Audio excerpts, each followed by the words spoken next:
C'est aux côtés d'autres malades britanniques du Covid-19, entourés par de nombreux médecins, que Boris Johnson est actuellement pris en charge dans le service des soins intensifs de l'hôpital public St Thomas, au cœur de Londres. Il y a été transféré hier alors que son état de santé s'était dégradé dans l'après-midi, 24 heures après avoir été placé sous oxygène, 10 jours après avoir contracté le coronavirus. C'est Dominic Raab, le ministre des Affaires étrangères, désormais chargé de diriger le pays, qui en a informé la nation. Le Premier ministre est entre de bonnes mains, soigné par une équipe brillante. Et nous voulons remercier le personnel des hôpitaux publics pour leur engagement à travers tout le pays à soigner toutes les personnes touchées par cet horrible virus. Selon les autorités britanniques, Boris Johnson est pour le moment conscient, ni intubé, ni placé sous respirateur artificiel. Même s'il n'est pas exclu, au vu de la gravité de ses symptômes, qu'il ait besoin d'une telle prise en charge rapidement, estiment certains experts britanniques.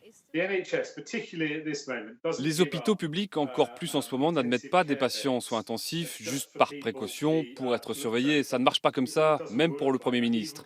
Il n'aurait pas été admis en soins intensifs s'il n'en avait pas besoin.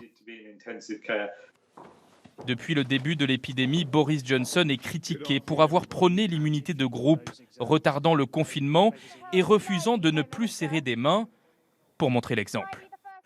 J'étais à l'hôpital l'autre soir.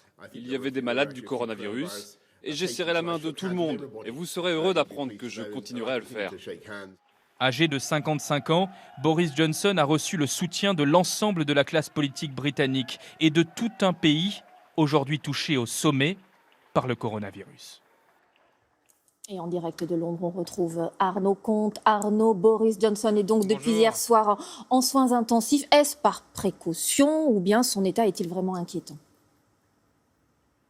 En tout cas, Marie-Sophie, on a l'impression ces dernières heures que les autorités, que le gouvernement a quand même minimisé la situation, minimisé l'état de gravité dans lequel se trouverait Boris Johnson aujourd'hui. Il est en réanimation, vous l'avez dit, et vous l'avez entendu dans ce reportage réalisé avec Léna Soudre.